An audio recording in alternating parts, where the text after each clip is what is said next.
ഒരു mathematical logical റിഡിലാണ്. ഒരു പഴയ ജയിലാണ് സ്ഥലം. ജയിലിന് ചുറ്റും ഒരു ഇലക്ട്രിക്കൽ ഫെൻസാണ് സുരക്ഷയ്ക്കായിട്ടുള്ളത്.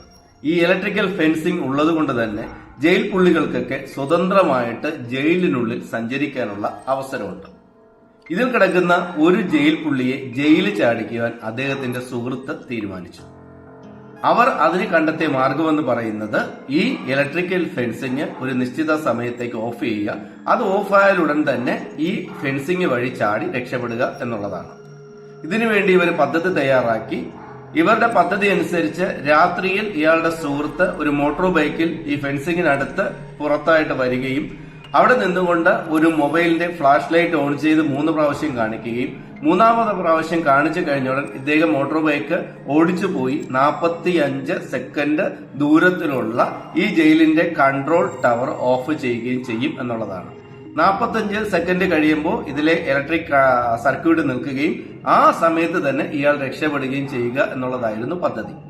ഈ പദ്ധതി നടപ്പാക്കാൻ ഉദ്ദേശിച്ച ദിവസം ഇദ്ദേഹത്തിന്റെ വാച്ച് ചീത്തയായി പോയത് കാരണം കാൽക്കുലേറ്റ് ചെയ്യുന്ന കാര്യം പ്രതിസന്ധിയിലായി. പിന്നെ ഇദ്ദേഹത്തിന്റെ കയ്യിലുണ്ടായിരുന്ന ഒരേ ഒരു വഴിയെന്ന് പറയുന്നത് അവിടെ പാറ പൊട്ടിക്കാനായിട്ട് കൊണ്ടുവന്നിട്ടിരുന്ന 1 മീറ്റർ നീളമുള്ള തിരികളും ഒരു ലൈറ്ററും മാത്രമാണ്. അതേ 2 തിരികൾ കയ്യിലെടുത്ത് ഒരു ലൈറ്ററും കയ്യിൽ സൂക്ഷിച്ചു വെച്ചിട്ടുണ്ടായിരുന്നു.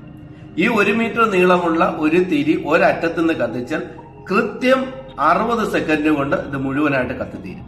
ഈ 2 തിരികളും ഈ ലൈറ്ററും കൊണ്ട് ഇയാൾ എങ്ങനെ ജയിലിൽ നിന്ന് 45 സെക്കൻഡ് കാൽക്കുലേറ്റ് ചെയ്ത് രക്ഷപ്പെടും എന്നുള്ളതാണ് ചോദ്യം. ഇതിന്റെ ഉത്തരവെന്ന് പറയുന്നത് ഇദ്ദേഹം ഒരു തിരിയെടുത്ത് 2ആയി മടക്കുകയും അടുത്ത തിരി നേരെ എടുക്കുകയും ഈ 2ആയി മടക്കിയ തിരിയുടെ അറ്റം ഒന്നിച്ച് കത്തുകയും മറ്റേ തിരിയുടെ ഒരറ്റം മാത്രം കത്തിച്ചിട്ട് എല്ലാ തിരികളും നിവർത്തി വെക്കുന്നു.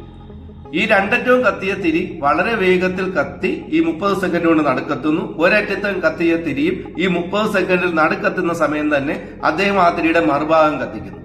മറുഭാഗം കത്തിക്കുമ്പോൾ അത് കൃത്യമായിട്ട് വന്നു ചേരുന്നത് 15 സെക്കൻഡിലായിരിക്കും. അപ്പൊ 30ഉം 15ഉം 45 സെക്കൻഡ് കാൽക്കുലേറ്റ് ചെയ്ത് അദ്ദേഹം അപകടം പറ്റാതെ ഈ സമയം കൊണ്ട് ഫെൻസിങ്ങിലൂടെ പുറത്തെത്തി എന്നാണ് ഈ റിഡിൽ പറയുന്നത്.